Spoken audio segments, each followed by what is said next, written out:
La séance est reprise et nous en venons aux inscrits sur l'article 26. Madame Perron avait demandé la parole. Vous avez la parole, ma chère collègue. Merci, Monsieur le Président.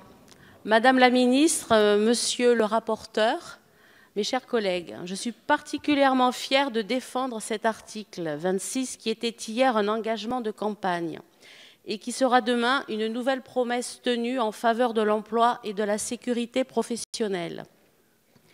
Le 28 novembre dernier, nous avons voté la ratification des ordonnances travail. Celles-ci ont permis le renforcement du dialogue social en donnant plus d'égalité, de liberté et de sécurité aux salariés comme aux entrepreneurs. Aujourd'hui, nous nous inscrivons très clairement dans la même perspective en créant de nouveaux droits afin de rendre l'assurance chômage plus universelle. Il s'agit d'étendre la couverture de l'assurance chômage à tous les actifs, salariés, artisans, commerçants indépendants, entrepreneurs, professions libérales, agriculteurs, et de faciliter les transitions d'un statut à l'autre.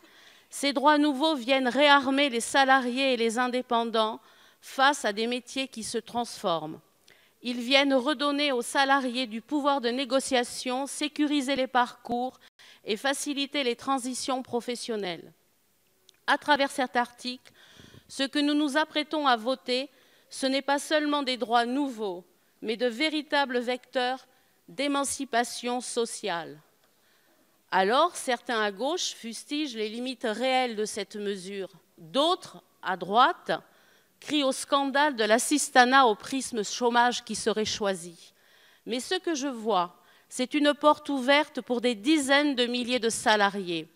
Une porte qui leur permettra d'accéder à l'entrepreneuriat ou de se reconvertir, et ainsi de renouer avec un travail enrichissant et épanouissant. Ce que je vois aussi, c'est un filet de sécurité pour des dizaines de milliers d'entrepreneurs, pour tous ceux qui ont le courage, l'audace de se lancer, sans savoir si leur activité sera pérenne dans 1, 2, 3 ans ou pas du tout. Ceux qui osent, qui prennent le risque de l'échec et qui font ainsi la richesse de notre économie et de notre pays. En sécurisant les transitions professionnelles pour toutes et tous, nous assumons donc pleinement notre volonté de faire advenir une société de l'émancipation, car il s'agit là du fondement même de l'âme de notre politique et du cœur de nos réformes. Je vous remercie. Merci.